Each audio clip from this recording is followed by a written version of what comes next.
প্রতিভাবান ওইরকম ছেলেমেলে যাতে আমাদের এই নতুন করে স্পোর্টসের মূল লক্ষ্যই হচ্ছে যে প্রতিভাবানদেরকে তুলে নিয়ে আসে এবং তাদেরকে আগামী 5 বছর 10 বছর মেয়াদি তাদেরকে এবং তাদের পরিবারের সকল দায় দায়িত্ব গ্রহণের মাধ্যমে কিন্তু আমরা সেই খেলোয়াড়দেরকে প্রতিষ্ঠিত করতে চাই যারা ভবিষ্যতে বাংলাদেশের ফ্ল্যাগকে বিশ্ব মানচিত্রে উপস্থাপন করবে। তো সেই ক্ষেত্রে আমাদের বিকেএসপি সার্বিকভাবে সহযোগিতা করছে। আমাদের স্থানীয় পর্যায়ে যারা বিভিন্ন ইভেন্টের ফুটবলের কোচ, ক্রিকেটের কোচ, সাঁতারের যারা কোচ রয়েছেন, প্রত্যেকটি ইভেন্টেরই কোচরা কিন্তু সেই খেলোয়াড়দেরকে বাছাই করছে এবং আপনাদের আজকে যারা জাতীয় পর্যায়ে অংশগ্রহণ করছে তাদের থেকে বাছাই করে এবং যদি কোনো ভালো সাঁতারু কিংবা ভালো কোনো অ্যাথলেট তারা যদি গ্রামে হয়তো বা কোনো কারণে তারা আসতে পারেনি এখানে, তাদেরকেও আমরা কালেক্ট করে আমরা জাতীয় পর্যায়ে এনে তাদেরকে বাছাই করার মাধ্যমে আমরা বিকেএসপিতে তাদেরকে ভর্তি করার সুযোগ করে দিব এবং সেই বিকেএসপিতে তার পড়াশোনা, খেলাধুলা সে যতদিন নিজেদেরকে প্রতিষ্ঠিত করতে না পারে ততদিন আমাদের এই সহযোগিতা সার্বিক সুযোগ সুবিধা তাদের জন্য অব্যাহত থাকছে।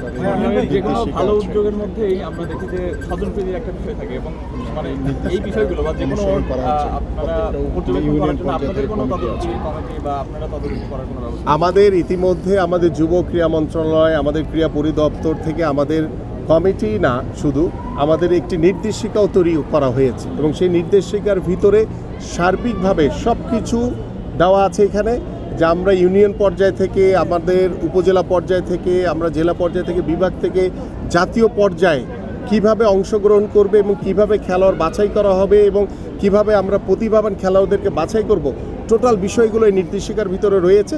যেহেতু এটি আমাদের জাতীয় প্রোগ্রাম, সরকারি প্রোগ্রাম, তো আমরা একদম নির্দেশিকা মানে নির্দেশনার মোতাবেকই আমরা এই কার্যক্রমগুলো ইনশাল্লাহ শেষ করব।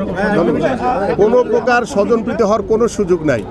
যদি হয় আমাদের কাছে, যদি আমার কাছে আসে, তার বিরুদ্ধে তাৎক্ষণিকভাবে ব্যবস্থা নেই। এই বিষয়টা নিয়ে সেটা হচ্ছে যে আগামী মৌসুম যেটা শুরু হবে বা আগামী আসলে শুরু হবে সেখানে কি ইভেন্ট বাড়বে না এই 8টাই থাকবে? আমাদের 8টির সাথে আরও 2টি ইভেন্ট বাড়ছে, সেটি হচ্ছে একটি ভলিবল, আরেকটি হচ্ছে টেবিল টেনিস। তো এই 10টি ইভেন্ট নিয়ে ইনশাল্লাহ দ্বিতীয় আসর শুরু হবে। আমরা পর্যায়ক্রমে আরও অন্যান্য স্পোর্টস যেগুলোতে আমাদের সাবকন্টিনেন্টে কিংবা আমাদের এশিয়ান গেমস কিংবা অলিম্পিকের মতো আসরে যেগুলোতে আমাদের পদক পাওয়ার সম্ভাবনা বেশি রয়েছে, সেই ইভেন্টগুলোকে আমরা প্রথমত ইন্ট্রোডিউস করতে চাই। পর্যায়ক্রমে আমাদের এই নতুন করে স্পোর্টসে আরও অন্যান্য ইভেন্টগুলো ইনশাল্লাহ আমরা সংযোজন করব। আরেকটা বিষয় হচ্ছে যে আমরা দেখেছি যে 27টা ফেডারেশনে আপনি কমিটি দিয়েছেন বা গভর্নমেন্ট কমিটি দিয়েছে, একটা নির্দেশনা দেওয়া হচ্ছে 90 দিনের ভিতরে নির্বাচন অনুষ্ঠিত করতে হবে, কিন্তু তার আগে তো জেলায় নির্বাচন করতে হবে, কিন্তু এখন পর্যন্ত জেলা কোনো কমিটি গঠিত হয়নি যেটা আমি জেনেছি। এখন এই বিষয়ে ওই জেলা কমিটি, আমাদের জেলা কমিটির ম্যাক্সিমামগুলো হয়ে গেছে, আমাদের কিছু কমিটি বাকি আছে, সেটা আমরা ওই 3 মাস ধরেই আমরা এই কার্যক্রমগুলো শেষ করবো ইনশাল্লাহ। একটা প্রশ্ন আমি মানে অনুষ্ঠানের বাইরে করতে যাচ্ছি।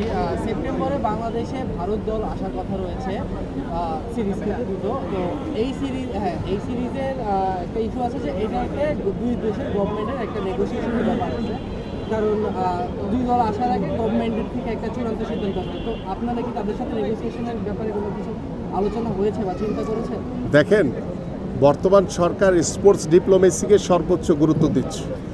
আর ক্রিকেট যেহেতু আমাদের একটি মর্যাদার জায়গা, ক্রিকেট যেহেতু আমাদের বিশ্ব ক্রিকেটে আমাদের অত্যন্ত সুদৃঢ় একটি অবস্থান রয়েছে, সেই ক্ষেত্রে বিগত সময়ের একটি ঘটনাকে কেন্দ্র করে, বিশ্বকাপ ক্রিকেটকে কেন্দ্র করে যে একটি টানাপোড়েন হয়েছে, আমরা দৃঢ়ভাবে বিশ্বাস করি। ইতিমধ্যে আমি নিজেই আমাদের যে ইন্ডিয়ান অ্যাম্বাসিতে আমি কথা বলেছি, তারাও আমাদের সাথে কথা বলেছে।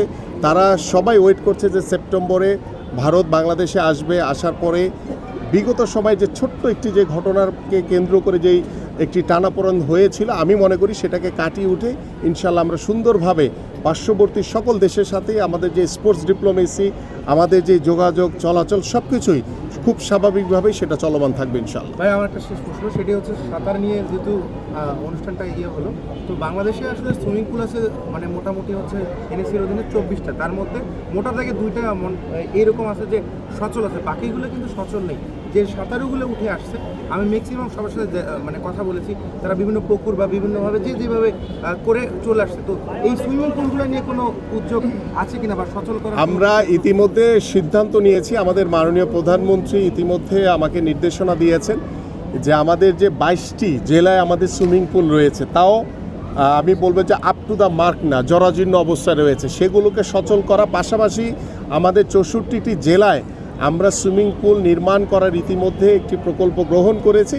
ইনশাল্লাহ পর্যায়ক্রমে আমাদের আগামী 5 বছরের ভিতরে আমরা আশা করছি যে ইনশাল্লাহ 64টি জেলায় যাতে আমরা এই ধরনের একটি আন্তর্জাতিক মানের সুইমিং পুল আমরা গড়ে তুলতে পারি। কারণ এই প্রত্যেকটি সুইমিং পুলের পিছনে আমাদের কিন্তু নতুন করে স্পোর্টসে যারা অংশগ্রহণ করছে প্রত্যেকটি জেলা থেকে, ইউনিয়ন থেকে, তারাই কিন্তু সেখানে তারা অংশগ্রহণ করবে, তারা সাঁতার শিখবে, তারা সাঁতার কাটবে এবং তাদের ভিতর থেকে আমরা জাতীয় পর্যায়ে ভালো সাঁতারু আমরা গ্রহণ করতে চাই, যারা বাংলাদেশের পতাকা তারা বিশ্ব মানচিত্রে উপস্থাপন করবে। Thank you.